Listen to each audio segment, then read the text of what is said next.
Assalamualaikum warahmatullahi wabarakatuh. Kami dari kelompok 3 akan menjelaskan mengenai unit 1 tentang konsep dasar ilmu-ilmu sosial budaya.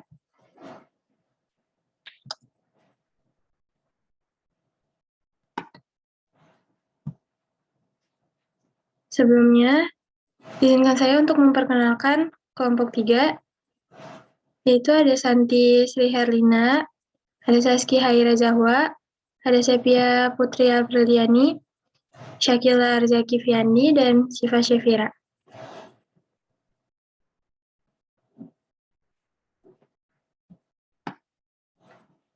Pengertian ilmu. Kata ilmu dalam bahasa Arab, ilm yang berarti memahami, mengerti, atau mengetahui. Dalam kaitan penyerapan katanya, ilmu pengetahuan dapat berarti memahami suatu pengetahuan, dan ilmu sosial dapat berarti mengetahui masalah-masalah sosial, dan sebagainya. Ilmu bukan sekedar pengetahuan, tetapi merangkum sekumpulan pengetahuan berdasarkan teori-teori yang disepakati dan dapat secara sistematik diuji dengan seperangkat metode yang diakui dalam bidang ilmu tertentu. Dipandang dari sudut filsafat, ilmu terbentuk karena manusia berusaha berpikir jauh mengenai pengetahuan yang dimilikinya. Ilmu pengetahuan adalah produk dari epistemologi, dengan kata lain, ilmu terbentuk dari 3 cabang filsafat yaitu ontologi, epistemologi, dan aksiologi. Jika ketiga cabang itu terpenuhi, berarti sah dan diakui sebagai sebuah ilmu.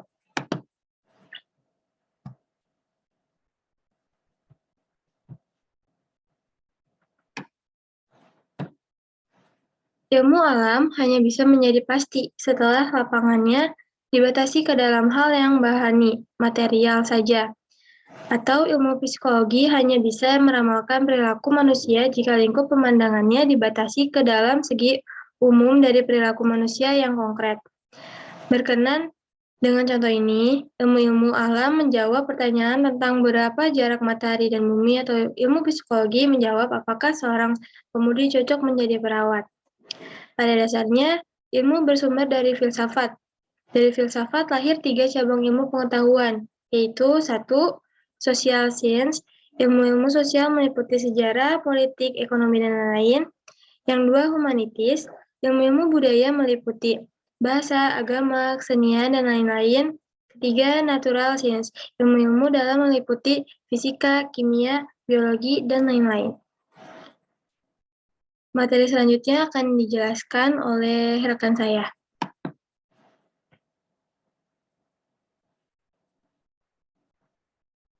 Baik, terima kasih, Kiva. Selanjutnya ada ruang lingkup. Yang pertama, kegiatan dasar manusia.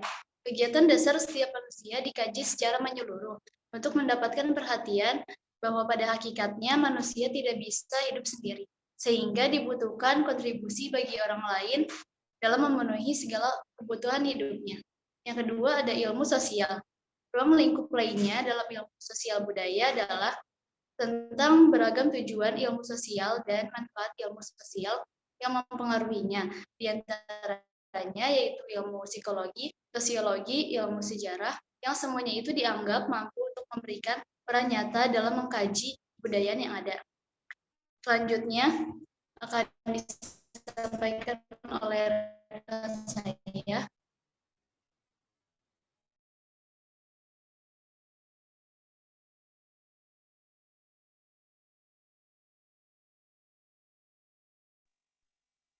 Yang ketiga, humaniora. Humaniora merupakan ilmu pengetahuan yang dianggap mampu untuk mengajarkan bagaimana manusia menjadi manusia, atau dengan kata lain, memanusiakan manusia sesuai dengan porsinya masing-masing. Dengan kenyataan tersebut, tentu saja tujuan ilmu sosial budaya dasar dianggap bisa memberikan kontribusi pengetahuan yang luas pada perkembangan pembudayaan yang ada. Yang keempat, lingkungan sosial. Lingkungan sosial adalah kekuatan masyarakat serta berbagai sistem norma di sekitar individu atau kelompok yang mempengaruhi tingkah lakunya. Yang kelima, lingkungan budaya.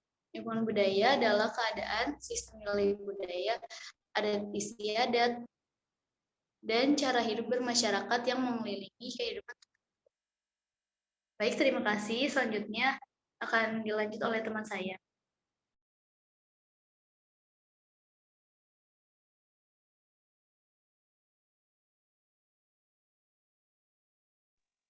Baik, terima kasih. Selanjutnya adalah tujuan. Yang pertama adalah sebagai pengetahuan untuk membentuk dan mengembangkan kepribadian serta memberikan kontribusi secara nyata dalam perluasan wawasan yang diberikan oleh setiap insan. Yang kedua adalah menjadikan mahasiswa agar lebih peka terhadap lingkungan budaya sehingga mereka mudah beradaptasi atau menyesuaikan diri dengan lingkungan sosial yang baru. Yang ketiga, menjadikan mahasiswa memiliki wawasan yang lebih luas tentang permasalahan-permasalahan kemanusiaan dan budaya serta mengembangkan daya kritis mereka terhadap persoalan yang menyangkut kedua hal tersebut melalui kesempatan-kesempatan yang diberikan kepada mahasiswa.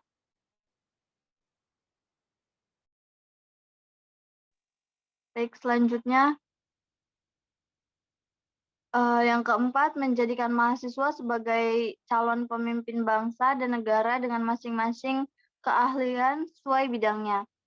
Dan yang terakhir, menciptakan wahana komunikasi bagi para akademis agar mereka memiliki kemampuan yang lebih baik untuk berdialog satu sama lain, sehingga dengan memiliki satu bekal yang sama. Diharapkan para akademis tersebut bisa lebih lancar dalam berkomunikasi. Terima kasih. Selanjutnya akan disampaikan oleh rekan saya. Ya, terima kasih. Saya akan menjelaskan tentang latar belakang ilmu sosial budaya menjadi ilmu pengetahuan. Yang pertama, Indonesia memiliki banyak suku bangsa dengan keberaneka-ragaman budaya. Maksudnya, realita bahwa bangsa Indonesia memiliki banyak suku bangsa dan beraneka ragam budaya yang tercermin dari aspek-aspek kebudayaan tersebut, yang biasanya tidak lepas dari ikatan primordial atau ikatan kesukuan dan kedaerahan. Yang kedua, pergeseran nilai budaya sebagai dampak dari proses pembangunan.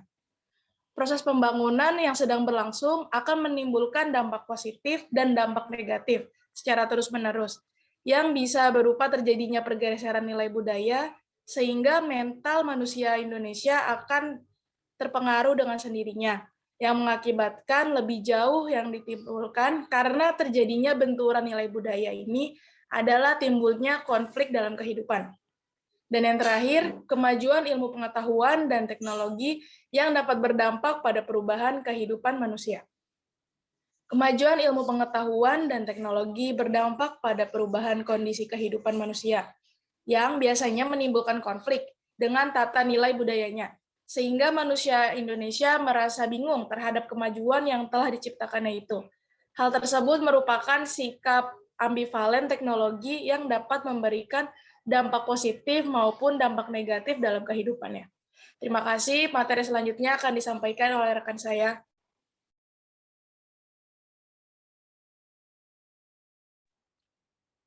Selanjutnya yaitu contoh ilmu sosial budaya dasar.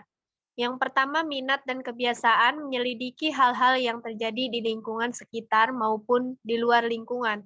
Yang kedua, yaitu keberanian moral untuk mempertahankan nilai-nilai yang sudah bisa diterima dengan penuh rasa tanggung jawab dan menolak nilai-nilai yang tidak dapat dibenarkan. Dan yang ketiga adalah contoh kecilnya adalah komunikasi antar keluarga, pergaulan kita terhadap teman, yang mungkin kita dapat mengetahui bahwa kita dapat memahami sifat dan bermasyarakat dalam interaksi. Kita harus memahami norma-norma dalam masyarakat agar tercipta keharmonisan dalam kehidupan bermasyarakat. Dan yang terakhir contoh luasnya adalah penerapan ilmu budaya dasar dalam kehidupan manusia seperti dalam aspek bersikap dalam kehidupan yang berbeda sehingga kita dapat menempatkan diri pada situasi apapun yang akan kita hadapi. Terima kasih. Cukup sekian dari kelompok kami. Kurang dan lebihnya kami mohon maaf. Wassalamualaikum warahmatullahi wabarakatuh.